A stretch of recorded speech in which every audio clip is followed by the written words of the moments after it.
ಚಂದ ಇದ್ದಿದ್ದು ಕೂದಲ ಕತ್ತರಿಸ್ಕೊಂಡು ತಿರುಗ್ಲಾಗತ್ತಾವ. ಯಾಕ್ರಿ? ಹೌದಾ ಇಲ್ಲ? ಹೆಣ್ಣಿಗೆ ಎಷ್ಟು ಕೂದಲಿರ್ತದಲ್ಲ ಅಷ್ಟೇ ಲಕ್ಷಣ ಕಾಣ್ತಾರ. ಹೌದಾ ಇಲ್ಲ? ನಾವು ಏನು ಮಾಡಕತ್ತೀವಿ ಇತ್ತಿದ್ಲಾಗ ಏನ್ರಿ ಇದ್ದಿದ್ದರಿಂದ ಇನ್ನ ಈ ಪುಣ್ಯ ನಿಮ್ಮ ಹಳ್ಳಿಗಳ್ದಾಗ ಹಂಗಿಲ್ಲ. ನೀವು ಸಿಟಿಯಾಗ ಹೋಗಿ ನೋಡಿದ್ರಂತ ಗಂಡೆ ಹೋದ ಹೆಣ್ಣೆ ಹೋದ ಗೊತ್ತೇ ಆಗಲ್ಲ. ಏನ್ರಿ? ಗಂಡೆ ಹೋದ ಹೆಣ್ಣೆ ಹೋದ ಗೊತ್ತೇ ಆಗಲ್ಲ. ಸೇಮ್ ಗಂಡು ಮಕ್ಕಳಿಗೆ ಕಟಿಂಗ್ ಮಾಡಿಸಿರ್ತಾರೆ. ಯಾವತ್ತು ಮದೇವಿ ನೀನು ಮದುವೆ ಮಾಡ್ಕೋತೀನಿ ಅಂದ್ರೆ ಸಾಕು, ನಿನ್ನ ತಂದೆ ತಾಯಿಗೆ ಅವ ಏನೂ ಮಾಡಂಗಿಲ್ಲ, ಬಿಟ್ಟು ಕೊಡ್ತಾರೆ. ಯಾವಾಗ ಬಿಡ್ತಾನ ತಗೊಂಡಂದಾಗ ಆಯ್ತಣ್ಣ ನಾನು ಮದುವೆ ಮಾಡ್ಕೋತೀನಿ ತಿಳ್ಕೊಂಡಂದು ಪಾಪ ಮಹಾದೇವಿ ತನ್ನ ದಿನನಿತ್ಯ ಮಾಡ್ತಕ್ಕಂಥ ಪೂಜೆದ ಗಂಟ ಏನ್ರಿ, ತಾನು ದಿನನಿತ್ಯನ ಕೂಡ ಮಾಡ್ತಕ್ಕಂಥ ಪೂಜೆದ ಗಂಟ, ತನ್ನ ಉಟ್ಕೊಳ್ತಕ್ಕಂಥ ಬಟ್ಟೆ ಗಂಟ, ತಾನು ಓದ್ತಕ್ಕಂಥ ಧರ್ಮ ಗ್ರಂಥಗಳ ಗಂಟನ್ನ ಏನ್ರಿ ಗಂಟು ಕಟ್ಟಿ ಎಂದು ಇಟ್ಟು ಅವಾಗಿಂದ ಮಂತ್ರಿಗಂದ ಹೇಳ್ತಾಳ, ಅಣ್ಣ ನಾ ರಾಜನನ್ನೇ ಮದುವೆ ಮಾಡ್ಕೋತೀನಿ, ನನ್ನ ಒಂದು 3 ಕಂಡೀಷನ್ ಅದಾವ. ನೋಡು, ನನ್ನ ಒಂದು 3 ಕಂಡೀಷನ್ ಅದ. ಏನವ? ಏನು 3 ಕಂಡೀಷನ್ ಏನು ತಿಳ್ಕೊಂಡಂದಾಗ ಅವಾಗ ಮಹಾದೇವಿ ಅಂತಾಳೆ, ನನ್ನ ಏನು ಕಂಡೀಷನ್ ಮುತ್ತರತ್ನ ಕೊಟ್ಟು ತರುವಂಥವೇನಿಲ್ಲ. ನಾನು ವ್ರತ ಅಂತಕ್ಕಂಥ ಕೈಗೊಂಡಿನಿ. ನನ್ನ ವ್ರತ ಮುಗಿಯುವವರೆಗೂ ಕೂಡ ರಾಜ ನನ್ನ ಮೈ ಮುಟ್ಟುವಂಗಿಲ್ಲ. ನೋಡ್ರಿ, ಮಹಾದೇವಕ್ಕ ಹೇಳ್ತಾಳೆ, ನಾನು ಒಂದು ವ್ರತ ಅಂತಕ್ಕಂಥ ಕೈಗೊಂಡಿನಿ. ಎಲ್ಲಿಯ ಪರಂತರವಾಗಿ ನನ್ನ ವ್ರತ ಮುಗಿಯಂಗಿಲ್ವೋ ಅಲ್ಲಿಯ ಪರಂತರವಾಗಿ ರಾಜನಾಗಿರ್ತಕ್ಕಂಥವ ನನ್ನ ಮೈ ಅಂತಕ್ಕಂಥ ಮುಟ್ಟುವಂಗಿಲ್ಲ. ಆಯ್ತವ, ಅದನ್ನು ಹೇಳ್ತೀನಿ. ಇನ್ನೊಂದು ಏನಿಲ್ಲ, ನಿತ್ಯ ಈ ಮನೆ ಒಳಗೆ ಜಂಗಮರ ತೃಪ್ತಿ ಆಗಬೇಕು. ನಿತ್ಯನೂ ಜಂಗಮರ ಪ್ರಸಾದ ನಡಿಬೇಕು ಈ ಮನ್ಯಾಗ. ನಿತ್ಯನೂ ಕೂಡ 5 ಜನ ಜಂಗಮರದಿಂದ ಪ್ರಸಾದ ನಡಿಬೇಕು. ಇದೇನು ದೊಡ್ಡಗದ ಅಂದ ಮಂತ್ರಿ. ಆಯ್ತವ, 5 ಜನ ಜಂಗಮರಿಗೆ ದಿನನಿತ್ಯನೂ ಕೂಡ ಪ್ರಸಾದ ಮಾಡಿಸ್ತಾರೆ. ಅಷ್ಟೇ ಅಲ್ಲ, ಇನ್ನೊಂದು ಏನದ ತಗೊಂಡ ಕೇಳಿದ್ರ, ನನ್ನ ಗುರುಗಳಾಗಿರ್ತಕ್ಕಂಥ ಗುರುಲಿಂಗ ದೇವರು ನಿತ್ಯನೂ ಕೂಡ ಈ ಅರಮನೆಗೆಂದ ಬಂದು ನನಗೆ ನಿತ್ಯನೂ ಕೂಡ ಧರ್ಮ ಪಾಠವನ್ನು ಹೇಳಬೇಕು. ಏನ್ರಿ, ಈಗ ಹೆಂಗೆ ನಾವು ಪ್ರವಚನ ಮಾಡಕತ್ತೀವಲ್ಲ ಹಂಗ ನಿತ್ಯನೂ ಕೂಡ ಅರಮನೆಗೆಂದ ಬಂದು ನನ್ನ ಗುರುಗಳಾಗಿರ್ತಕ್ಕಂಥ ಗುರುಲಿಂಗ ದೇವರು ನನಗೆ ಧರ್ಮದ ಉಪದೇಶವನ್ನು ಮಾಡಬೇಕು. ನಿತ್ಯ ಪ್ರವಚನ ಮಾಡಬೇಕು. ಪ್ರವಚನ ಪಾಠಗಳನ್ನು ಈ ಅರಮನೆ ಒಳಗೆ ನಡಿಬೇಕು. ಇನ್ನು ಕೊನೆದಾಗಿರ್ತಕ್ಕಂಥ ಏನು ಹೊತ್ತುಕೊಂಡು ಕೇಳಿದ್ರೆ, ನಾನು ಇವ ರಾಜನನ್ನ ಮದುವೆ ಮಾಡ್ಕೋಬೇಕಾಗಿತ್ತು ಅಂದ್ರೆ ಇವಲ್ಲಿ ನನ್ನ ಗುರುವಿನಿಂದ ಇವ ಲಿಂಗ ದೀಕ್ಷೆ ಮಾಡ್ಕೋಬೇಕು. ನೋಡು, ನಾನು ಒಂದು ವೇಳೆ ರಾಜನನ್ನೇ ನಾನು ಮದುವೆ ಮಾಡ್ಕೋಬೇಕಾಗಿತ್ತು ಅಂತಂದ್ರ ನನ್ನ ರಾಜ ಲಿಂಗ ದೀಕ್ಷೆ ಮಾಡ್ಕೋಬೇಕು. ಆಯ್ತು, ಹೋಗಿ ಹೇಳ್ತೇನೆ ತಿಳ್ಕೊಂಡ ಬಂದ ರಾಜಗೆಂದ ಹೇಳ್ದ, ಪ್ರಭು ಮಹಾದೇವಿ ನಿನ್ನನ್ನು ಮದುವೆ ಮಾಡ್ಕೊಳಿಕೆಂದು ಒಪ್ಕೊಂಡಿದ್ದಾಳೆ. ಏನು ನೋಡ್ಬೇಕು, ಇಟ್ಟು ಕೇಳೋದು ಕೂಡ ನನ್ನ ರಾಜಾಗ ಏನು ಖುಷಿ, ಏನು ಆನಂದ. ಯಾಕಂದ್ರೆ ಅಂಥ ರೂಪವತಿ ಆಗಿರ್ತಕ್ಕಂಥ ಹೆಣ್ಣನ್ನು ನನ್ನ ಮದುವೆ ಮಾಡ್ಕೊಳಿಕೆಂದು ಒಪ್ಕೊಂಡಲ್ಲ. ಸೌಂದರ್ಯದ ಕಣಿನೇ ಆಗಿರ್ತಕ್ಕಂಥ ಮಹಾದೇವಿ ನನ್ನನ್ನು ಮದುವೆ ಮಾಡ್ಕೊಳಿಕೆಂದು ಒಪ್ಕೊಂಡಲ್ಲ. ಆದ್ರ ಮಂತ್ರಿ ಅಂತಾನೆ, ಪ್ರಭು ನಿನ್ನನ್ನು ಮದುವೆ ಮಾಡ್ಕೊಳಿಕೆಂದು ಒಪ್ಕೊಂಡಾಳೆ ನಿಜ. ಆದ್ರೆ ಅವಳು ಕಂಡೀಷನ್ಗಳದಾವೆ. ಏನು ಕಂಡೀಷನ್ ಅಂದ, ಅವಳು ಕೆಲವು ದಿನಗಳ ಪರಂತರವಾಗಿ ವ್ರತ ಮಾಡ್ತಾಳೆ. ಅವಳು ವ್ರತ ಮುಗಿಯುವವರೆಗೂ ಕೂಡ ಅವಳು ಶರೀರನಿ ಮುಟ್ಟುವಂಗಿಲ್ಲ. ನಿತ್ಯನೂ ಕೂಡ 5 ಜನ ಜಂಗಮರಿಗೆ ಪ್ರಸಾದ ಮಾಡಿಸ್ಬೇಕು. ಪ್ರತಿನಿತ್ಯನೂ ಕೂಡ ಅವ್ರ ಗುರುಗಳಾಗಿರ್ತಕ್ಕಂಥ ಗುರುಲಿಂಗ ದೇವರು ಬಂದು ಇಲ್ಲಿ ಏನು ಮಾಡಬೇಕು, ಪಾಠ ಪ್ರವಚನವನ್ನು ಮಾಡಬೇಕು. ಇನ್ನು ಕೊನೆದಾಗ್ಯದ ಏನಲ್ಲ, ನೀವನ್ನ ಗುರುವಿನಿಂದ ಲಿಂಗ ದೀಕ್ಷೆ ಅಂತಕ್ಕಂಥ ಮಾಡ್ಕೋಬೇಕು. ಇವ ಅಂದ, ಅವೆಲ್ಲ ಮುಂದೆ ನೋಡೋಣ, ಈಗ ಮದುವೆ ಮಾಡ್ಕೊಳಕ್ಕೆ ಒಪ್ಕೊಂಡಳೆಲ್ಲ ಆಯ್ತಾಗಿನ ಕಂಡೀಷನ್ಗೆ ನಾವು ಒಪ್ಕೊಂಡೆ ಅಂತ ಹೇಳಿ ಕರ್ಕೊಂಬ ಹತ್ತಿಕೊಂಡಂದ. ಇವ ಮಂತ್ರಿ ಹೋಗೋದ್ರಾಗ ಎಲ್ಲ ಗಂಟೆ ಕಟ್ಟಿ ತಲೆ ಮೇಗಿಂದ ಇಟ್ಕೊಂಡಿದ್ಲು. ಏನ್ರಿ, ಮಹಾದೇವಿ ಅರಮನೆ ಮುಂದೆ ಬರೋದ್ರೊಳಗೆ ಏನ್ರಿ ರಾಜನಾಗಿರ್ತಕ್ಕಂಥ ಕೌಶಿಕ ಮಹಾರಾಜ ಯಾವಾಗಿಂದ ಮಹಾದೇವಿಯ ತಂದೆ ತಾಯಿಯನ್ನು ಹೊರಗೆ ಬಿಟ್ಟಿದ್ದ. ಇನ್ನು ಏನಕ್ಕೆ ಮಹಾದೇವಿ ಒಳಗೆ ಕಾಲು ಇಡಬೇಕನ್ನೋದ್ರೊಳಗಾಗಿ ತಂದೆ ತಾಯಿ ಮೈಯೆಲ್ಲ ಬಾಸುಂಡೆ. ಏನ್ರಿ, ಒಂದು ಕಡೆಗೆ ಹೊಡೆದಿರ್ತಕ್ಕಂಥ ಏನ್ರಿ ಇದು ಕಾಣಕತ್ತಿದ್ದು ಬರಿಗಳು ಕಾಣಕತ್ತವೆ. ಇನ್ನೊಂದು ಕಡೆಗೆ ಕಾದ ಕಬ್ಬಣದ ಕಡಚಿಗೆಯಿಂದ ಬರಿ ಕೊಡಕತ್ತಿದ್ದ ರಾಜ. ಇದು ಎಲ್ಲವನ್ನು ಕೂಡ ನೋಡಿ ತಾಯಿ ಪಾದಕ್ಕೆಂದು ಬಿದ್ದು ಪಾಪ ಮಹಾದೇವಿ ಅಕ್ಕಂದ ಕಣ್ಣೀರು ಹಾಕ್ಲಿಕ್ಕತ್ತಾಳೆ, ದುಃಖ ಮಾಡಕತ್ತಾಳೆ. ಯಾವಾಗಿಂದ ಕಣ್ಣೀರಾಗ್ತಾಳೆ, ದುಃಖ ಮಾಡ್ತಾಳೆ. ಅಪ್ಪ, ನನ್ನಿಂದ ನಿನಗೆ ಈ ಪರಿಸ್ಥಿತಿ ಬತ್ತಲ್ಲ, ಅವ್ವ ನನ್ನಿಂದ ನಿಮಗೆ ಈ ಪರಿಸ್ಥಿತಿ ಬತ್ತಲ್ಲ ಅಂತಕೊಂಡು ತಂದೆ ತಾಯಿ ಮುಖ ನೋಡಿ ತಂದೆ ತಾಯಿ ಕೊರಳಿಗೆ ಬಿದ್ದ ಕಣ್ಣೀರು ಹಾಕ್ಲಿಕ್ಕತ್ತಾಳೆ. ತಂದೆ ತಾಯಿ ಅಂತಾರೆ, ಮಗಳ ನೀನು ಮದುವೆ ಮಾಡ್ಕೊಳಕ್ಕೆ ಯಾಕೆ ಒಪ್ಪಿಕೊಂಡಿ? ಯಾಕೆ ನಮ್ಮನ್ನು ಕೊಂದ್ರೆ ಕೊಲ್ಲೋಲ್ಯಾಕ? ನೀನು ಯಾಕೆ ಮದುವೆ ಮಾಡ್ಕೊಳಕ್ಕೆ ಒಪ್ಪಿಕೊಂಡಿ? ಅವ್ವ, ನಿಮ್ಮ ಈರುವರ ಕಷ್ಟಗಳನ್ನು ನನ್ನ ಕಣ್ಣಾರೆ ನೋಡಕ್ಕಂದ ಆಗಲಿಲ್ಲವ, ಅದಕ್ಕೆ ನಾನು ಮದುವೆ ಮಾಡ್ಕೊಳಕ್ಕೆ ಒಪ್ಪಿಕೊಂಡೆ. ಯಾವಾಗ ನನಗೆ ಈ ಮಾತುಗಳನ್ನು ಹೇಳಿದಾಗ ಆಯ್ತವ, ನಾನು ಏನಾರ ಮಾಡ್ಕೋತೀನಿ, ನೀವು ಮನೆಗೆ ನಡ್ರಿ ಎತ್ತುಕೊಂಡು ತಂದೆ ತಾಯಿಗೆ ಕಳಿಸಿಕೊಟ್ಲು. ಮಹಾದೇವಿ ಅರಮನೆಗೆಂದ ಬಂದ್ಲು. ನಿತ್ಯನೂ ಕುಣದ ತನ್ನ ವ್ರತದ ಪೂಜೆ ಅನ್ನತಕ್ಕಂಥದನ್ನು ತ್ರಿಕಾಲ ಲಿಂಗ ಪೂಜೆ ಮಾಡ್ಕೊತ ಒಂದು ಕಡೆಗಿಂದ 5 ಜನ ಜಂಗಮರಿಗಿಂದ ಪ್ರಸಾದ ಮಾಡಿಸ್ತಾ ಒಂದು ಕಡೆಗಿಂದ ಗುರುಲಿಂಗ ದೇವರಿಂದ ನಿತ್ಯ ಪಾಠ ಪ್ರವಚನ ಅನ್ನತಕ್ಕಂಥದ್ದು ಅರಮನೆ ಒಳಗಿಂದ ನಡೀತು. ಯಾವಾಗ ಹಿಂಗೆಲ್ಲ ನಡೆದಿರ್ತಕ್ಕಂಥ ಪ್ರಸಂಗದೊಳಗೆ ತಿಂಗಳಾಯಿತು, 2 ತಿಂಗಳಾಯಿತು, 6 ತಿಂಗಳಾಯಿತು. ಕೌಶಿಕ ಮಹಾರಾಜ ವಿಚಾರ ಮಾಡ್ತಾನೆ, ಇವಳು ವ್ರತ ಎಂದು ಮುಗಿಬೇಕು. ಕಣ್ಣೆದುರಿಗಂದ ಇಂಥ ಸೌಂದರ್ಯವತಿ ಆಗಿರ್ತಕ್ಕಂಥ ಇಂಥ ರೂಪವತಿ ಆಗಿರ್ತಕ್ಕಂಥ ಹೆಣ್ಣಿನನ್ನ ನನ್ನ ಕಣ್ಣೆದುರಿಗಂದ ಇಟ್ಕೊಂಡು ಅವಳಿಗೆ ಮುಟ್ಟಬಾರದು ಬತ್ತಿಕೊಂಡಂದ್ರೆ ಜಗತ್ತು ನಾನು ಏನಂತ ಕರೀಲಿಕ್ಕಿಲ್ಲ. ನಾ ಈ ರಾಜ್ಯವನ್ನು ಆಳತಕ್ಕಂಥ ರಾಜ ನಾನು, ಯೌವನದೊಳಗಿಂದ ಇರ್ತಕ್ಕಂಥ ರಾಜ ನಾನು. ಇಂಥ ಸೌಂದರ್ಯವತಿ ಆಗಿರ್ತಕ್ಕಂಥ ಇಂಥ ರೂಪವತಿ ಆಗಿರ್ತಕ್ಕಂಥ ಯಾವ ಸೌಂದರ್ಯದ ಕಣ್ಣೆದುರಿಗಂದ ಇಟ್ಕೊಂಡು ಅವಳಿಗೆ ಮುಟ್ಟಬಾರದು ಹತ್ತಿಕೊಂಡ್ರೆ ಹೆಂಗಕ್ಕದ ಹತ್ತಿಕೊಂಡಂದು. ಅದಕ್ಕಾಗಿನೇ ಹೇಳ್ತಾರಲ್ಲ ಏನ್ರಿ, ಒಂದು ಸಾರಿ ಅಂದ ಕಾಮದ ಮನಸ್ಸಿಂದ ಆಯ್ತು ಹತ್ತಿಕೊಂಡಂದ್ರೆ ನಾನು ಯಾರು, ನಾನು ಎಲ್ಲಿದ್ದೀನಿ, ನಾನು ಹೆಂಗಿದ್ದೀನಿ ಅಂತ ಅನ್ನೋದನ್ನು ಮರೆಸಿ ಬಿಡ್ತದ ಮನುಷ್ಯನಿಗೆ. ಕಾಮದ ಆತುರ ಆಯಿತು ಅಂತಂದ್ರೆ ನಾನು ಎಲ್ಲಿದ್ದೀನಿ, ನಾನು ಹೆಂಗದೀನಿ, ನಾನು ಯಾವ ಸ್ಥಾನದೊಳಗಿಂದ ಅದೀನಿ, ಇದು ಎಲ್ಲವನ್ನು ಕೂಡ ಮರೆಸಿ ಬಿಡ್ತದತ್ತೆ.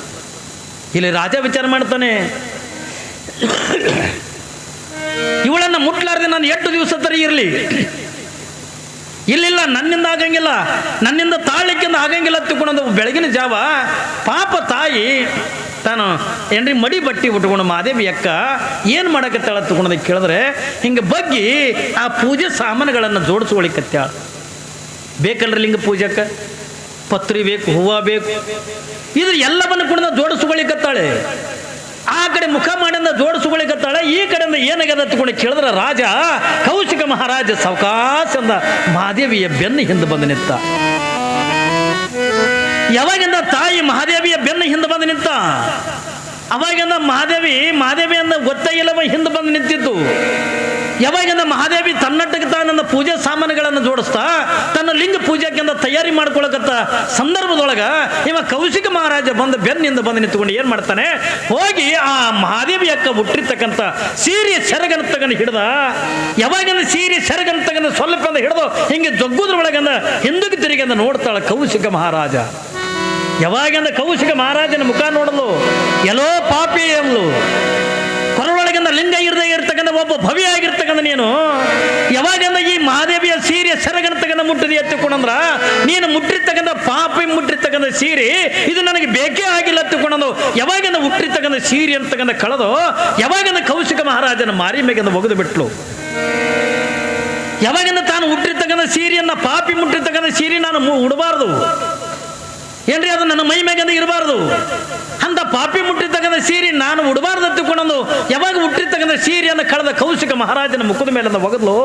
ಯಾವಾಗಿಂದ ತಲೆ ಮೇಗಿಂದ ತುರ್ಬಾಯನ್ನು ಕಟ್ಟಿಲ್ಲಲ್ಲ ಹಿಂಗೆ ಒಂದು ಸಾರಿ ಹಿಂಗೆ ಜಾಡಿಸಿ ಬಿಟ್ರೆ ಇಡೀ ಅಂದ ಮಹಾದೇವಿ ಅಕ್ಕನ ಕೂದಲೆಲ್ಲ ಅಕ್ಕ ಮಹಾದೇವಿ ಶರೀರ ತುಂಬಾನು ಕೂಡ ಮುಚ್ಕೊಂಡು ಬಿಟ್ಟು ಅಟ್ಟು ಕೂದಲ ಏನ್ರಿ, ಭಾಳ ಲೇಟ್ ಮಾಡಿ ಹೊಡೆದ್ರು ನೀವು ತಾಳಿ ಎಷ್ಟು ವರ್ಷ ಪುರಾಣ ಹಚ್ಚಾರ ಹಿಂಗೆ ಏನ್ರಿ. ನೋಡ್ರಿ ಅವಳು ತಲೆ ಮೇಗೇನು ಕೂದಲು ಹಂಗಿದ್ದು ಏನ್ರಿ, ಹಿಂಗೆ ಕಟ್ಟಿರ್ತಕ್ಕಂಥ ತುರುಬ ಹಿಂಗೆ ತಲೆ ಜಾಡಿಸಿಬಿಟ್ರ ಏನ್ರಿ, ಅವಳು ತಲೆ ಮೇಲೆ ಇರ್ತಕ್ಕಂಥ ಕೇಶ ರಾಶಿಗಳೆಲ್ಲ ಅಕ್ಕ ಮಾದಿವಿ ಶರೀರವನ್ನು ಮುಚ್ಕೊಂಡು ಬಿಟ್ಟು ಅವಳ ಮರ್ಯಾದೆ ಉಳಿಸೋದು ಕೂದಲ. ಈಗ ಚಂದ ಇದ್ದಿದ್ದು ಕೂದಲ ಕತ್ತರಿಸ್ಕೊಂಡು ತಿರುಗಲಾಗತ್ತಾವ. ಯಾಕ್ರಿ, ಹೌದಾ ಇಲ್ಲ? ಹೆಣ್ಣಿಗೆ ಎಷ್ಟು ಕೂದಲಿರ್ತದಲ್ಲ ಅಷ್ಟೇ ಲಕ್ಷಣ ಕಾಣ್ತಾರ, ಹೌದಾ ಇಲ್ಲ? ನಾವು ಏನು ಮಾಡಕತ್ತೀವಿ ಇತ್ತಿದ್ಲಾಗ ಏನ್ರಿ, ಇದ್ದಿದ್ದರಿಂದ ಇನ್ನ ಈ ಪುಣ್ಯ ನಿಮ್ಮ ಹಳ್ಳಿಗಳದಾಗ ಹಂಗಿಲ್ಲ. ನೀವು ಸಿಟಿಯಾಗ ಹೋಗಿ ನೋಡಿದ್ರಂತ ಗಂಡೆ ಹೋದ ಹೆಣ್ಣೆ ಹೋದ ಗೊತ್ತೇ ಆಗಲ್ಲ ಏನ್ರಿ, ಗಂಡೆ ಹೋದ ಹೆಣ್ಣೆ ಹೋದ ಗೊತ್ತೇ ಆಗಲ್ಲ. ಸೇಮ್ ಗಂಡು ಮಕ್ಕಳಿಗೆ ಕಟಿಂಗ್ ಮಾಡಿಸಿರ್ತಾರೆ, ಯಾವುದು ಕೂಡ ಗೊತ್ತಾಗಂಗಿಲ್ಲ. ಆದ್ರೆ ಮಹಾದೇವಿಯ ಮರ್ಯಾದೆ ಉಳಿಸಿದ ಯಾವುದು, ಅವಳು ತಲೆ ಮೇಲೆ ಇರ್ತಕ್ಕಂಥ ಕೇಶರಾಶಿಗಳು. ಯಾವಾಗಿಂದ ಮಹಾದೇವಿ ಅಕ್ಕ ತನ್ನ ತಲೆ ಮೇಲೆ ಇರ್ತಕ್ಕಂಥ ಕೇಶರಾಶಿಗಳನ್ನು ತನ್ನ ಶರೀರಕ್ಕೆ ಮುಚ್ಚಿಕೊಂಡು ಅರಮನೆದಿಂದ ಓಡಿ ಹೊಂಟಾಳೆ. ಅವಾಗಿಂದ ಕೌಶಿಕ ಮಹಾರಾಜ, ಮಹಾದೇವಿ ನೀ ಹಂಗೆ ಹೋಗ್ಬೇಡ, ನೀ ದಿಗಂಬರಾಗಿಂದ ಹೋಗ್ಬೇಡ, ಉಡು ತಡಿ ಹತ್ತಿಕೊಂಡು ರಾಜ ಬೆನ್ನು ಹತ್ತದ. ಮಹಾದೇವಿ ನಿಲ್ಲಲಿಲ್ಲ, ಓಡಿ ಹೊರಗೆ ಬರೋದ್ರೊಳಗ ನನ್ನ ಮಗಳು ಹೆಂಗದಾಳ, ನನ್ನ ಮಗಳು ಏನು ಮಾಡಕತ್ತಾಳ ಅನ್ನೋದನ್ನು ನೋಡೋದಕ್ಕಾಗಿ ಮಹಾದೇವಿಯ ತಂದೆ ತಾಯಿ ಬಂದಾರ ಅರಮನೆ ಮುಂದೆ. ಕಲ್ಪನೆ ಇರಲಿ, ಅರಮನೆ ಮುಂದೆ ತಂದೆ ತಾಯಿ ಬಂದಾರ. ಮಹಾದೇವಿ ದಿಗಂಬರಾಗಿ ಓಡಿ ಬರ್ತಕ್ಕಂಥ ನೋಡ್ತಾರ. ಹೆಂಗಾಗ್ಲಿಕ್ಕಿಲ್ಲ, ಒಬ್ಬ ತಾಯಿ ಒಬ್ಬ ರೂಪತಿ ಆಗಿರ್ತಕ್ಕಂಥ 18 ವರ್ಷದ ತರುಣಿ ಆಗಿರ್ತಕ್ಕಂಥ ಮಗಳು ದಿಗಂಬರಿಯಾಗಿ ಅಂತ ಓಡಿ ಬರೋದನ್ನು ನೋಡಿದ್ರ ಜನ್ಮ ನೀಡಿರ್ತಕ್ಕಂಥ ತಂದೆ ತಾಯಿಗಳಿಗೆ ಹೆಂಗಾಗ್ಲಿಕ್ಕಿಲ್ರಿ. ಮಹಾದೇವಿ ಅಕ್ಕ ನನ್ನ ಕೊಳ್ಳೆಗೆ ಹಾಕೊಂಡು ಕಣ್ಣೀರು ಹಾಕ್ಲಿಕ್ಕತ್ತಾರ. ಮಗಳ ನಿನ್ನ ರೂಪನೇ ನಿನಗೆಂದ ಕಷ್ಟ ಕೊಡ್ತಲ್ಲ, ನಿನ್ನ ರೂಪನೇ ನಿನಗೆಂದ ದುಃಖ ಕೊಡ್ತು. ಬಾ, ಯಾವ ರಾಜ ಬೇಕಾಗಿಲ್ಲ, ಅವ ಏನು ಕೊಲೆ ಮಾಡ್ತಾನೆ ಮಾಡಲಿ, ಅವ ಏನು ಶಿಕ್ಷೆ ಕೊಡ್ತಾನೆ ಕೊಡ್ಲಿ, ಬೇಡ ಮಗಳ, ನೀ ಯಾವ ಮದುವೆ ಬೇಡ, ಮುಂಜಿ ಬೇಡ, ನಡಿ ನಾವು ಮನೆಗೆಂದ ಹೋಗುನ ತಿಳ್ಕೊಂಡಂದಾಗ ಅವ ಆ ರಾಜನಿಗೆಂದ ಬೈಯಕ್ಕೆ ಹೋಗಬೇಡ. ಒಬ್ಬ ರೋಗಿ ಬಯಸಿದ್ದು ಹಾಲು ಅನ್ನ, ಒಬ್ಬ ಡಾಕ್ಟರ್ ಹೇಳಿದ್ರು ಕೂಡ ಹಾಲು ಅನ್ನ ಅಂದಂಗ ಇವತ್ತು ನನಗೂ ಕೂಡ ಬಯಕೆ ಇದೇ ಆಗಿತ್ತು. ಯಾವಾಗ ನಮ್ಮ ಸೀರೆ ಸೆರಗಂತಗನ ಮುಟ್ಟಿ ಅವ ತಪ್ಪು ಮಾಡಿಲ್ಲ, ನನಗೆ ಒಳ್ಳೆದನ್ನ ಮಾಡ್ದ. ಯಾಕ ನನ್ನ ಬಯಕೆ ಏನದ ತಗೊಂಡು ಕೇಳಿದ್ರೆ, ನಾನು ಕಲ್ಯಾಣಕ್ಕೆ ಹೋಗಬೇಕು, ಶರಣರನ್ನು ಕಾಣಬೇಕು, ವಚನ ಸಾಹಿತ್ಯಗಳನ್ನು ಓದಬೇಕು, ಅಲ್ಲಿ ಇರ್ತಕ್ಕಂಥ ಎಲ್ಲ ಶರಣರ ಒಡನಾಡದೊಳಗೆ ನಾನು ಇರಬೇಕು. ಅದಕ್ಕೆ ನಾನು ಮನೆಗೆ ಬರಂಗಿಲ್ಲ, ಯಾವ ಅರಮನೆಗೂ ಕೂಡ ನಾನು ಬರಂಗಿಲ್ಲ. ನಾನು ನನ್ನ ಕಲ್ಯಾಣಕ್ಕೆ ಹೋಗ್ತೀನಿ ತಗೊಂಡು ತಯಾರಾದಾಗ ತಂದೆ ತಾಯಿ ಅಂತರ, ಮಗಳ ನಿನ್ನ ವಯಸ್ಸು 18 ವರ್ಷ, ನೀನು ಒಂಟಿಯಾಗಿ ಕಲ್ಯಾಣಕ್ಕೆ ಹೆಂಗೆ ಹೋಗ್ತಿದಿ, ನೀನು ಎಲ್ಲಿ ಊಟ ಮಾಡ್ತಿದಿ, ಎಲ್ಲಿ ನೀರು ಕುಡಿತಿದಿ, ಎಲ್ಲಿ ಮಲಗುತ್ತಿದಿ, ಹಂಗಂದ್ರೆ ಒಂಟಿಯಾಗಿ ನೀನು ಹೆಂಗೆ ಹೋಗ್ತಿದಿ, ನಿನ್ನ ಜೊತೆಯೊಳಗೆ ಅಂದ್ರೆ ಯಾರು ಅದರ ತಗೊಂಡೆ ಕೇಳಿದ್ರೆ ಅಕ್ಕ ಮಾದೇವಿ ವೈರಾಗ್ಯ ನೋಡ್ರಿ, ಅವಳು ಎಂಥದಂತಾಳ, ಎಷ್ಟು ಚಂದ ವಚನ ಹೇಳ್ತಾಳ್ರಿ. ಹಸಿವಾದೊಡೆ ಭಿಕ್ಷಾನಗಳುಂಟು, ಅವ್ವಾ ಹಸಿವಾಯ್ತು ಒತ್ತೆ ಕೊಡೋಣ ಏನ್ರಿ, ಹಸಿವಾಯ್ತು ಒತ್ತೆ ಕೊಡಂದ್ರೆ ನಾನು ಭಿಕ್ಷಾ ಬಿಡ್ತೆ.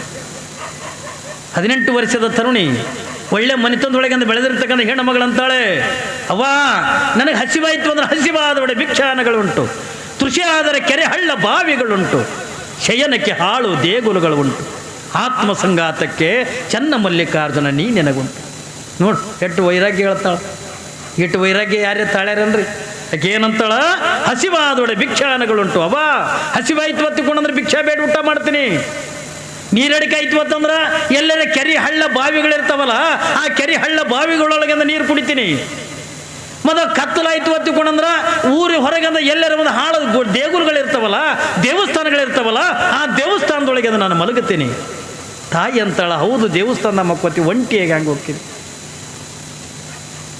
ಮಹಾದೇವಿ ಅಂತಾಳವ, ನಾ ಒಂಟಿ ಎಲ್ಲಿದ್ದೀನಿ, ನಾನು ಒಂಟಿ ಇಲ್ಲ. ಹಾಗಾದ್ರೆ ನನ್ನ ಜೊತೆಯೊಳಗೆ ಅಂದ್ರೆ ಯಾರದಾರ, ನನ್ನ ಗಂಡನಾಗಿರ್ತಕ್ಕಂಥ ಸಾಕ್ಷಾತ್ ಚನ್ನಮಲ್ಲಿಕಾರ್ಜುನೇ ನನ್ನ ಜೊತೆಯೊಳಗೆ ಇರಾಗ ಅನ್ಯ ಪುರುಷರ ಸಂಘ ನನಗೆ ಯಾಕ ಅಂತಾಳಕ್ಕೆ. ನೋಡಿ, ಸಾಕ್ಷಾತ್ ಚನ್ನಮಲ್ಲಿಕಾರ್ಜುನ ನನ್ನ ಜೊತೆಯೊಳಗೆ ಇದ್ದಾಗ ಇನ್ನೊಬ್ರು ನನಗೆ ಜೊತೆಯೊಳಗೆ ಯಾಕೆ ಬೇಕು? ಆಯ್ತು ಇಟ್ಟು ಹೇಳಂದ ತಾಯಿ ಮಹಾದೇವಿ ಬರ್ಲಿಕ್ಕತ್ತಾಳೆ. ಬರುವಂಥ ದಾರಿ ಮಧ್ಯದೊಳಗೆ ಮತ್ತಿಟ್ಟು ವೈರಾಗ್ಯತ್ತಾಳಲ್ಲು. ಅಲ್ಲಿ ತಂದೆ ತಾಯಿಗೆ ಏನು ಹೇಳ, ಏನ್ರಿ ಹಸಿವಾದಿಂದ ಭಿಕ್ಷಾ ಬೇಡ ಅಂದ ಊಟ ಮಾಡ್ತೀನಿ, ನೀರಡಿಕೆ ಐತಾನೆ ಕೆರೆ ಹಳ್ಳ ಬಾವಿದೊಳಗೆ ನೀರು ಕುಡಿತೀನಿ.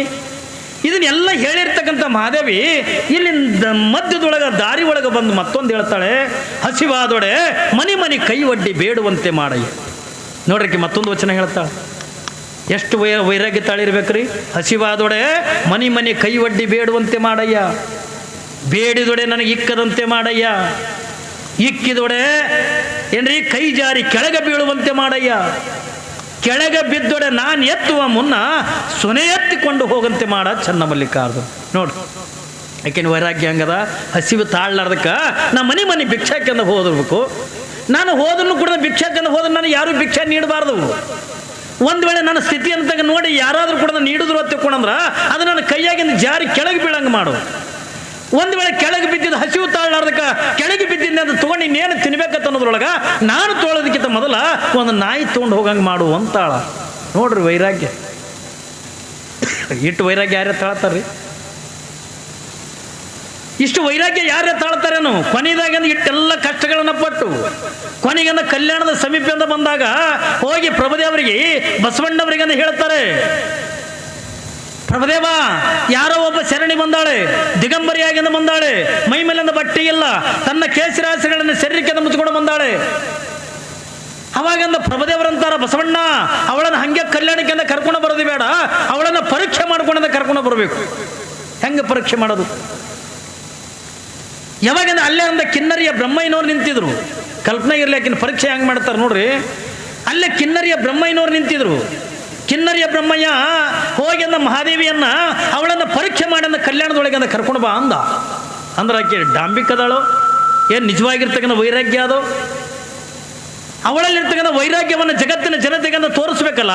ಅದಕ್ಕೆ ಅವಳನ್ನು ಪರೀಕ್ಷೆ ಮಾಡಿದ ಕಲ್ಯಾಣಕ್ಕೆ ಕರ್ಕೊಂಡು ಬಾತಿಕೊಂಡಾಗ ಪಾಪ ನಡೆದು ಸುಸ್ತಾಗಿ ಇನ್ನೊಂದು 6 ಕಿಲೋಮೀಟರ್ ಇತ್ತು ಕಲ್ಯಾಣ. ಒಂದು ಗಿಡ, ಆ ಗಿಡದ ಕೆಳಗಿಂದ ಕಲ್ಲಿನ ಮೇಗಿಂದ ಕುತ್ಕೊಂಡು ನಿದ್ದೆ ಮಾಡಕತ್ತಾಳ ಮಹಾದೇವಿ. ಹಿರಣಕ್ಕದಲ್ರಿ, ಎಲ್ಲಿ ಉಡ್ತಡಿ? ಶಿವಮೊಗ್ಗ ಜಿಲ್ಲೆ ಏನ್ರಿ? ಶಿವಮೊಗ್ಗ ಜಿಲ್ಲಾದೊಳಗೆ ಬರ್ತದೆ ಉಡ್ತಡಿ. ಎಲ್ಲಿ ಶಿವಮೊಗ್ಗ ಜಿಲ್ಲೆ, ಎಲ್ಲಿ ಬಸವ ಕಲ್ಯಾಣ ಏನ್ರಿ? ಇಲ್ಲಿದಿಲ್ಲ ನಿಮಗಿಂದ ತ್ವಾಡದಿಂದ ಪುರಾಣ ಕೇಳಕ್ಕೆ ಬರೋದಾಗಲ್ದು. ಹಾಂ ಏನ್ರಿ? ಯಾಕೋ ಪುರಾಣಕ್ಕೆ ಬಂದಿಲ್ಲ ಅಂದ್ರೆ ತ್ವಾಡ್ದಾಗಿದ್ದೀವ್ರ ಮನೆ ಅಲ್ಲಿ. ಹಾಂ, ಉಳ್ಳಾಗಡ್ಡೆಗೆ ಕೂತ್ ಕೇಳ. ಹಾಂ, ಹೌದಾ? ಇಲ್ಲ, ಎಲ್ಲಿ ಉಡ್ತಡಿ? 800 ಕಿಲೋಮೀಟ್ರ್ ರೀ, 800 ಕಿಲೋಮೀಟ್ರ್ ಅದ. ಉಡತಡೆದಿಂದ ಬಸವ ಕಲ್ಯಾಣ 8 ಕಿಲೋಮೀಟರ್ ಅದ, 800 ಕಿಲೋಮೀಟರ್ ಅದ. ಅಲ್ಲಿದಿಂದ ದಿಗಂಬರಿಯಾಗಿಂದ ಒಂಟಿ ಹೆಣ್ಮಗಳು ಬರ್ಬೇಕಲ್ರಿ. ಪಾಪ ಆಯಾಸವಾಗಿ ಗಿಡಕ್ಕೆ ಅಂತ ಬೆನ್ನು ಹಚ್ಚಿ ಕುತ್ಕೊಂಡು ನಿದ್ದೆ ಮಾಡಕತ್ತ. ಕಿನ್ನರಿಯ ಬ್ರಹ್ಮಯ್ಯ ಬಂದ. ಯಾವಾಗಿನ ಕಿನ್ನರಿಯ ಬ್ರಹ್ಮಯ್ಯ ಅಂತಾನೆ, ಯಾರು ನೀನು? ನೀ ಎಲ್ಲಿದಿಂದ ಬಂದಿದಿ? ನೀ ಎಲ್ಲಿಗೆ ಹೋಗಬೇಕಾಗ್ಯದ ಹತ್ತುಕೊಂಡಂದಾಗ ಅವಾಗಿಂದ ಮಹಾದೇವಿ ಅಕ್ಕಂತಳ, ಅಪ್ಪ ನಾನಿಂದ ಶಿವಮೊಗ್ಗ ಜಿಲ್ಲೆ ಉಡುತಡೆದಿಂದ ಬಂದೀನಿ. ಮುಂದೆ ಎಲ್ಲಿಗೆ ಹೋಗ್ಬೇಕು? ನಾನು ಕಲ್ಯಾಣಕ್ಕೆಂದು ಹೋಗಬೇಕು, ಶರಣರನ್ನು ನೋಡಬೇಕು, ನಾನು ಅನುಭವ ಮಂಟಪದೊಳಗಿಂದ ಕೂಡಬೇಕು, ಎಲ್ಲ ಶರಣರ ಒಡನಾಡದೊಳಗಿಂದ ಇರಬೇಕು, ವಚನ ಸಾಹಿತ್ಯವನ್ನು ನಾನು ಅಧ್ಯಯನ ಮಾಡಬೇಕು. ಅವಾಗ ಅವ ಅಂದ, ನಿನಗೇನು ತೆಲಿಗಿಲಿ ಕೆಟ್ಟದೇನು ಅಂದ ಕಿನ್ನರಿಯ ಬೊಮ್ಮಯ್ಯ. ಯಾ ಅನುಭವ ಮಂಟಪ, ಯಾ ಬಸವಣ್ಣ, ಯಾ ಪ್ರಭುದೇವ, ಏನು ಅಲ್ಲಿದಿಂದ ಇಲ್ಲಿಗೆ ಅಂದ್ರೆ ದಿಗಂಬರಿಯಾಗಿ ಬಂದಿದೆ ನೋಡು ನಿನ್ನ ಮುಖ ನೋಡು. ಬಿಸಿಲಾಗಿಂದ ನಡೆದಂದ ನೀ ಇಟ್ಟು ರೂಪವತಿ ಆಗಿರ್ತಕ್ಕಂಥ ಹೆಣ್ಣುಮಗಳು ನೀನು ಬಿಸಿಲಾಗಿಂದ ನಡ್ಕೋತಿ ಅಂದ ಬಂದು ನಿನ್ನ ಮುಖ ಎಟ್ಟಂದು ಸುಟ್ಟು ಹೋಗ್ಯದೆ, ನಿನ್ನ ಶರೀರ ಎಟ್ಟಂದು ಬಾಡಿ ಹೋಗ್ಯದೆ. ಅದಕ್ಕೆ ಇಂಥದ್ದು ಎಲ್ಲ ಯಾಕೆ ಬೇಕಾಗಿತ್ತು ನಿನಗೆ? ನನಗೂ ಕೂಡ ಯೌವನ ಇದೆ, ನೀನು ಕೂಡ 18 ವರ್ಷದ ತರುಣಿ ಇದ್ದೀರಿ, ಯಾಕೆಂದ್ರೆ ಈ ಶರೀರ ಅಂತ ತೆಗೆದಿಟ್ಟು ಸಣ್ಣ ಮಾಡ್ತಿ ಎತ್ತುಕೊಂಡಂದಾಗ ಮಹಾದೇವಿ ಅಕ್ಕಂತಾಳೆ, ಕಾಯ ಕರ್ರನೆ ಕಂದಿದರೇನೈ, ಮಾಯ ಮಿರ್ರನೆ ಮಿಂಚಿದರೇನೈ. ಏನ್ರಿ? ಮಹಾದೇವಕ್ಕನ ವೈರಾಗ್ಯ ನೋಡ್ರಿ. ಕಾಯ ಕರ್ರನೆ ಕಂದಿದರೇನು, ಮಾಯ ಮಿರ್ರನೆ ಮಿಂಚಿದರೇನು. ಏನ್ರಿ? ಚೆನ್ನಮಲ್ಲಿಕಾರ್ಜುನನಿಗೆ ಅರ್ಪಣೆಯಾದ ಈ ಕಾಯ ನಾಯಿ ತಿಂದ್ರೇನು, ನರಿ ತಿಂದ್ರೇನಂತ. ಏನ್ರಿ? ಅವಳು ಮಾತು ನೋಡ್ರಿ. ಒಬ್ಬ ಹೆಣ್ಣು ಮಗಳು 18 ವರ್ಷದ ತರುಣಿ, ಅವಳು ಮಾತು ಕೇಳಿದ್ರೆ ಹಿಂಗೆ ಮೈಯಾಗಿಂದ ಉಗ್ರು ಬರ್ತದ. ಇವ್ರು ಬದ್ದವರು ಉಗ್ರು ಬಂದಂಗೆ. ಏನಂತಾಳಕಿ? ಅವ ಅಂತಾನ, ನೋಡಿ ನಿನ್ನ ಶರೀರ ಎಟ್ಟಂದ ಕರ್ಗಾಗದೆ, ಎಷ್ಟು ಸೊರಗಿದಿ. ಏನ್ರಿ? 18 ವರ್ಷದ ತರುಣಿ, ಇಂಥ ರೂಪ ಅಂದ ಚಂದ ಭಗವಂತ ಎಲ್ಲಾನು ಕೂಡ ಕೊಟ್ಟಾನೆ. ಯಾ ಅನುಭವ ಮಂಟಪ, ಯಾ ಬಸವಣ್ಣ, ಅದಕ್ಕೆ ನಿನ್ನ ರೂಪ ಅಂದ ಚಂದ ಅಂತ ನೋಡಿ ನಾನು ನಿನ್ನ ಮೇಲೆ ಮನಸ್ಸು ಮಾಡೀನಿ, ನಾನು ನಿನ್ನ ಮದುವೆ ಮಾಡ್ಕೊಳ್ಳೋ ಬಾ ತಿಳ್ಕೊಂಡು ಯಾವಾಗಂದ ಇವ ಅಂದಾಗ, ಅವಾಗಂದ ಮಹಾದೇವಿ ಅಕ್ಕಂತಾಳೆ, ಕಾಯ ಕರ್ರನೆ ಕಂದಿದ್ರೇನು, ಕಾಯ ಸುಟ್ಟವಾದ್ರೇನು, ಕಾಯ ಮಿರ್ರನೆ ಮಿಂಚಿದರೇನು. ಚೆನ್ನಮಲ್ಲಿಕಾರ್ಜುನಿಗೆ ಅರ್ಪಣೆಯಾದ ಕಾಯ ಇದು ನಾಯಿ ತಿಂದ್ರೇನು, ನರಿ ತಿಂದ್ರೇನು ಅಂತಾಳ. ಅಷ್ಟೇ ಅಲ್ಲ ಅಪ್ಪ, ಈ ಶರೀರ ಮೇಲೆ ಈ ರೂಪ ಅಂದ ಚಂದ ನೋಡಿ ನೀ ಇಟ್ಟೆಲ್ಲ ಮೋಹ ಮಾಡಕತ್ತಿದೆಯಲ್ಲ, ನಿಜವಾಗಿರ್ತಕ್ಕಂಥ ಇದು ರೂಪ ನೋಡಿದೇನು ಅಂದ್ಲಕ್ಕೆ. ನಿಜವಾಗಿರ್ತಕ್ಕಂಥ ರೂಪ ನೋಡಿದೇನು ನೀನು? ಇಲ್ಲ ಅಂದ ಕಿನ್ನರಿ ಬೊಮ್ಮಯ್ಯ. ನಿಜವಾಗಿರ್ತಕ್ಕ ರೂಪ ನಾನು ನೋಡಿಲ್ಲ. ಹಾಗಾದ್ರೆ ನಿನಗೆ ನಿಜವಾಗಿರ್ತಕ್ಕ ರೂಪ ತೋರಿಸ್ತೀನಿ ನೋಡಿ, ಶರೀರದು ನಿಜವಾಗಿರ್ತಕ್ಕಂಥ ರೂಪ ತೋರಿಸ್ತೀನಿ ಅಂತ ತಿಳ್ಕೊಂಡು ಒಂದು ಕ್ಷಣದಾಗ ಅಕ್ಕ ಮಹಾದೇವಿ ಏನು ಮಾಡ್ತಾಳೆ ತಿಳ್ಕೊಂಡು ಕೇಳಿದ್ರೆ, ತನ್ನ ಒಳಗಿರ್ತಕ್ಕಂಥ ಶರೀರದಿಂದ ಹೊರಗೆ ಹಾಕ್ತಾಳ, ಹೊರಗಿನ ಶರೀರದಿಂದ ಒಳಗೆ ಹಾಕ್ತಾಳ. ಏನ್ರಿ? ತನ್ನ ಒಳಗಿನ ಶರೀರದೊಳಗೆ ಐತಲ್ಲ ಅದೆಲ್ಲ ಹೊರಗೆ ಹಾಕಲ್ಲು. ಒಳಗೆ ಏನದೇವ? ಏನದ ನೋಡ್ರಿ, ನೀವು ಒಬ್ಬರದಾರೆ. ಹಾಂ, ಅಪ್ಪಿ ತಪ್ಪಿ ನಮ್ಮ ಒಳಗಿನ ಶರೀರ ನೋಡಿದ್ರೆ ನಮ್ಮ ಮೂಗು ನಾವೇ ಮುಚ್ಕೋತೀವಿ. ಹೊಲಸ ಎಷ್ಟು ಹೊಲಸದ್ರಿ? ಒಂದು ಕಡೆಗೆ ಮಲದ ಚೀಲ, ಒಂದು ಕಡೆಗೆ ಮೂತ್ರದ ಚೀಲ, ಒಳಗೆ ರಕ್ತ ಮಾಂಸ ಕೀವ. ಏನ್ರಿ? ಎಷ್ಟು ಹೊಲಸನ ಅರ್ಥದಂದಿರಿ ನೀವು? ಸುಮ್ಮನೆ ಮ್ಯಾಲೆ ಭಗವಂತಂದ 7 ಪದರಿನ ಚರ್ಮ ಕೊಟ್ಟಾನ ತಗೊಂಡು ಚಂದ ಕಾಣಕತ್ತೀವಿ, ಹೌದಲ್ರಿ? ಪೇರೆಂಡ್ಲಡಿ ಮ್ಯಾಲೆ ಚರ್ಮ ಕೊಟ್ಟ, ಒಂದೇ ಪದರ ಚರ್ಮ ಹೋಗಿತ್ತು ಅಂತಂದ್ರೆ ಅವ್ರಿಗೆ ಏನಂತಾರಲ್ರಿ? ತೊನ್ನ ಏನಂತಾರಲ್ಲ, ಹಾಂ, ಅದು ರೋಗ ಅಲ್ಲದು, ಮ್ಯಾಗಿಂದ ಒಂದು ಚರ್ಮ ಇರಂಗಿಲ್ಲ ಅಟ್ಟೆ. ಏನ್ರಿ? ಅದು ತೊನ್ನ ಅಂತಾರೆ, ಬಿಳುಪು ಅಂತಾರೆ, ಪಾಂಡ್ರ. ಏನ್ರಿ? ಅದಕ್ಕೆ ತೊನ್ನನು ಅಂತಾರ ಅಥವಾ ಅದಕ್ಕೆ ಬಿಳುಪನು ಹೊತ್ಕೊಂಡು ಅಂತಾರ. ಆದ್ರೆ ಅದು ರೋಗ ಅಲ್ಲ, ಜಡ್ ಅಲ್ಲದು. ಮ್ಯಾಲ ಒಂದು ಪದರ ಚರ್ಮ ಇರ್ಲಾರ್ದಕ್ಕಿಂತ ಅಟ್ಟು ಕಾಣ್ತೀವಲ್ಲ, ಇನ್ನು ಅಪ್ಪಿ ತಪ್ಪಿ 7 ಪದರ ಚರ್ಮನ ಕೊಟ್ಟಿದ್ದಿಲ್ಲ ತಿಳ್ಕೊಂಡ್ರ ಹೆಂಗೆ ಕಾಣ್ತಿದ್ದೇವ್ರಿ?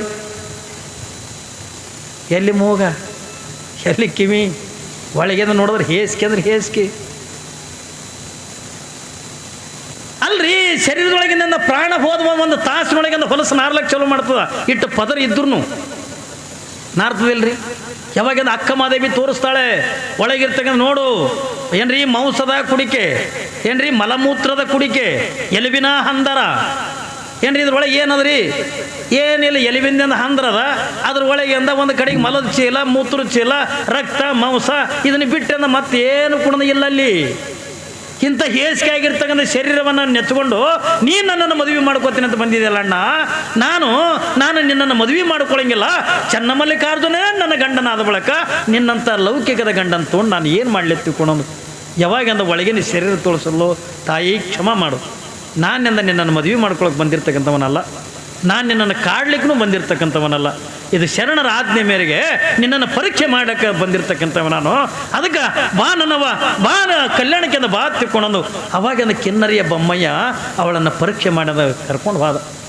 ನೋಡ್ರಿ ಎಷ್ಟು ವೈರಾಗ್ಯ ತಾಳ್ಬೇಕಾಗ್ತದ. ಮಲ್ಲಮ್ಮಗಿಂದ ಹೇಳ್ತಾರ, ನೋಡು ಒಂದು ವೇಳೆ ಮದುವೆ ಮಾಡ್ಕೊಳ್ಳಿಲ್ಲ ತಗೊಂಡು ಇಟ್ಟು ಕಷ್ಟಪಡ್ಬೇಕಾಗ್ತದ. ನೀನು ಕಲ್ಯಾಣಕ್ಕಿಂದ ಹೋಗ್ಬೇಕನ್ನಕತ್ತಿದಿ ಏನ್ರಿ, ಶ್ರೀಶೈಲಕ್ಕಿಂದ ಹೋಗ್ಬೇಕನ್ನತ್ತಿದಿ, ಮಲ್ಲಯ್ಯನ ಹೊಲಸು ಹೋಗ್ಬೇಕಂತಿದಿ ಏನ್ರಿ. ಅದಕ್ಕಾಗಿನೇ ಹೇಳ್ತಾರೆ, ಹೆಂಗೆ ನಾವು ತುಪ್ಪ ಕಾಣಬೇಕಾಗಿತ್ತು ಹುಳಿಯ ಹಿಡಿದು ಘೃತವ ಕಾಂಬಂತೆ ಅಂದಂಗೆ ನಾವು ತುಪ್ಪನೇ ಕಾಣಬೇಕಾಗಿತ್ತು ಅಂದ್ರೆ ಮೊದಲ ನಾವು ಹಾಲಿಗೆ ಏನ್ರಿ ಹುಳಿ ಅಂತಕ್ಕಂಥ ಹಿಂಡದಾಗ ಮಾತ್ರ ಏನ್ರಿ ಹುಳಿ ಮತ್ತು ಹಾಲು ಎರಡೂ ಒಂದಾದಾಗ ಮಾತ್ರ ನಮ್ಮ ಮುಂದೆ ತುಪ್ಪ ಸಿಗ್ಲಿಕ್ಕೆ ಹೆಂಗೆ ಕಾರಣ. ಹಾಗೆ ನಿನ್ನ ಮದುವೆ ಅಂತಕ್ಕಂಥ ಮಾಡಿಕೊಂಡು ಏನ್ರಿ ಸಂಸಾರ ಅಂತಕ್ಕಂಥದ್ರೊಳಗೆ ಇದ್ದೂ ಕೂಡ ಇರ್ಲಾರ್ದಂಗೆ ಬದುಕು ಮಾಡಿದೆ ಅಂತಂದ್ರೆ ನಿನಗಿಂತ ದೊಡ್ಡ ಶರಣಿ ಯಾರೂ ಇಲ್ಲ. ಇಲ್ಲಿ ಮಲ್ಲಮ್ಮಗೆ ಹೆಂಗೆ ತಗೊಂಡು ಕೇಳಿದ್ರೆ, ಒಂದು ಕಡೆಗೆ ಮಲ್ಲಯ್ಯನ ಹೊಲಸು ಹೋಗ್ಬೇಕನ್ನೋ ಚಿಂತೆ, ಇನ್ನೊಂದು ಕಡೆಗೆ ತಂದೆ ತಾಯಿ ಮದುವೆ ಮಾಡ್ಕೋಬೇಕು ಮಾಡ್ಕೊ ಅನ್ನಕತ್ತಾರ, ಅದೊಂದು ಚಿಂತೆ. ಯಾಕೆಂದ್ರೆ ಜೀವನ ಹೆಂಗಾಗ್ಯದ ತಗೊಂಡೋದಕ್ಕೆ ಕೇಳಿದ್ರೆ, ಅದಕ್ಕಾಗಿ ಶರಣರು ಹೇಳ್ತಾರಲ್ಲ, ಕಾಲಲ್ಲಿ ಕಟ್ಟಿದ ಗುಂಡು, ಕೊರಳೋಳು ಕಟ್ಟಿದ ಬೆಂಡು, ತೇಲಲ್ಲಿ ಹೆದು ಬೆಂಡು, ಮುಳುಗಲಿ ಹೆದು ಗುಂಡು, ಇಂತಪ್ಪ ಸಂಸಾರದ ಸೆರದಿಯ ದಾಂಟಿಸಿ ಕಾಲಾಂತಕನೇ ಕಾಯೋ ಕೂಡಲು ಸಂಗಮ ದೈವ. ನೋಡ್ರಿ ಎರಡು ಚಂದ ಹೇಳ್ತಾರ, ಕಾಲಾಗಿಂದ ಕಲ್ಲು ಕಟ್ಕೊಂಡಾನ, ಬೆನ್ನಿಗಿಂದ ಕುಂಬಳಕಾಯಿ ಕಟ್ಕೊಂಡಾನ, ಏನ್ರಿ ದೊಡ್ಡ ಹೊಳೆಯಾಗಿ ಬಿದ್ದಾನ. ಈ ಕಡೆ ಕಲ್ಲು ಅಂತದ ಇವನಿಗೆ ಮುಣಗಿಸ್ಬೇಕಂತದ, ಕುಂಬಳಕಾಯಿ ಅಂತದ ಇವನಿಗೆ ತೇಲಿಸ್ಬೇಕಂತದ, ಎಡ್ಡಕ್ಕರು ಮಧ್ಯದೊಳಗೆ ನಿಂತ್ಕೊಂಡು ಒದ್ದಾಡ್ಲಕತ್ತಾನ. ಹೌದಲ್ರಿ? ಈಗ ನಿಮ್ಮ ಜೀವನ ಹಂಗೆ ಆಗ್ಯದಿಲ್ಲ ಏನ್ರಿ? ನಿಮ್ಮ ಜೀವನ ಹಂಗೆ ಆಗಿದೆ.